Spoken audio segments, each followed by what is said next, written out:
Welcome to a Middle-earth lore video, by me, the Ranger George. I've decided to make a video on Middle-earth lore. I'm not entirely sure if the entire channel is going to be Middle-earth lore for now, but I thought about a subject that has been interesting me for quite a while, and I felt was quite appropriate for the channel, so I'm going to discuss it, and depending on how this video goes, maybe I'll do some more Middle-earth lore in the future, so be sure to comment down below if you want more of that. So in today's video, I've decided to discuss the Rangers of the North, and I'm not going to be discussing the Rangers of Ithilien, which are basically just another group of Rangers. They are the Rangers that are from the Kingdom of Gondor, as opposed to the Rangers of the North, which are descendants of the Dunedain of Arnor. Basically just know that there are two different groups of Rangers, and I'm discussing the Rangers of the North. And the Rangers of the North include people like, say, Aragorn, and the Rangers of Ithilien include people, I believe Faramir was at least with them at one point during the Two Towers, so those are those Rangers, just so you know. So for today's video, I just plan to give the basics of what the Rangers of the North are. I'm not going to be discussing the full history of the various kingdoms they belong to, how those kingdoms broke up, and all that other stuff. I just want to give you a general idea of what a Ranger of the North actually is, because I imagine when you maybe read the Lord of the Rings books or watch the films or something like that, you might be a little bit confused about what Aragorn actually is. Clearly he's sort of a man of the wild, but, you know, why is he a man of the wild? Are there others like him? What is the whole situation there? And I want this video to just serve as a quick reminder of what that actually is, and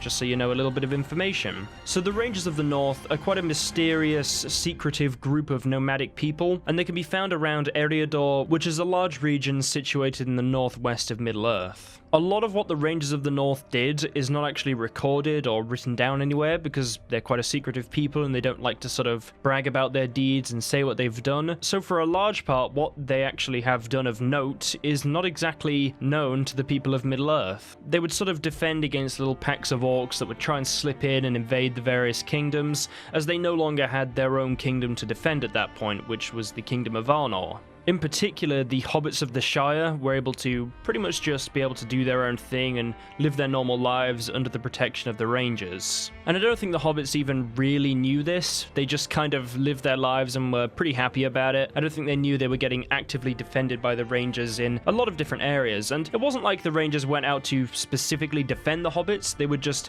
sort of live their life, try and defend the land, all that sort of stuff. And I guess protecting the hobbits was sort of a product of defending the land. There was one battle where I believe the Rangers, along with Gandalf, went and actually helped the hobbits as they were getting attacked by some orcs. I think a party managed to slip through. There was a group of hobbits that actually defended the Shire for quite a while before the Rangers and Gandalf showed up to help them, which is quite a nice little tidbit of lore. So the Rangers do have a little bit of interaction with the hobbits, but as you can tell, for the most part, I don't think the hobbits really have a lot of time for outsiders. A few events then occur where various things happen that aren't exactly important to the Rangers of the North as a whole, but one thing that is important is their leader Arador was killed, and this was by some hill trolls, and then soon after, I mean fairly soon after, his son Arathorn II was killed, and this was while hunting orcs. And this left the Rangers under the sort of lead, I suppose, of Aragorn II, son of Arathorn II. And Aragorn II is Aragorn from the Lord of the Rings, just in case you're wondering. And Aragorn has an amazing story even prior to Lord of the Rings. He served under the armies of King Thengel of Rohan, steward Ecthelion II of Gondor. He had many tasks that were to weaken Sauron. He basically had a lot of stuff to do. And then obviously that all eventually leads to him fighting in the War of the Ring, eventually reclaiming the Kingdom of Gondor and the Kingdom of Men. I believe he even rebuilds Arnor, rebuilds the Rangers, all that sort of stuff. Because during the time of the sort of War for the Ring, his Rangers were pretty scattered around. They were sort of doing their own thing.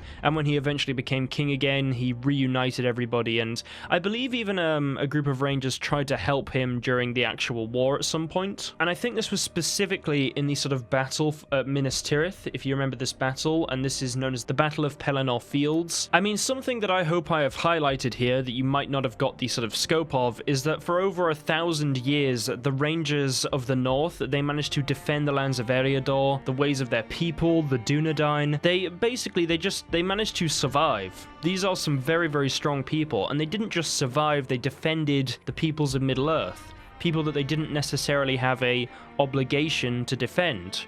They just did it out of sort of what they feel their people should do. I suppose you could call it an obligation, but it's an obligation that is not exactly reciprocated. They are defending people, helping people out, not just sort of going and, I don't know, trying to get rich or something like that. They are defending the peoples of Middle-earth, and that's what the Rangers did. They weren't like a formal army that would go and, I don't know, wage wars against people, but they would defend against sort of small hunting parties. They would keep track of what's going on with Sauron, I imagine, report back to the various people. I mean, they had quite a friendship with the people of Rivendell, the heir of their sort of kingdom, the kingdom of Arnor, and also Gondor, all the rest. They would actually have them raised in Rivendell, and that's why Aragorn was raised there. So they had a good friendship with them, and they would just help out and defend.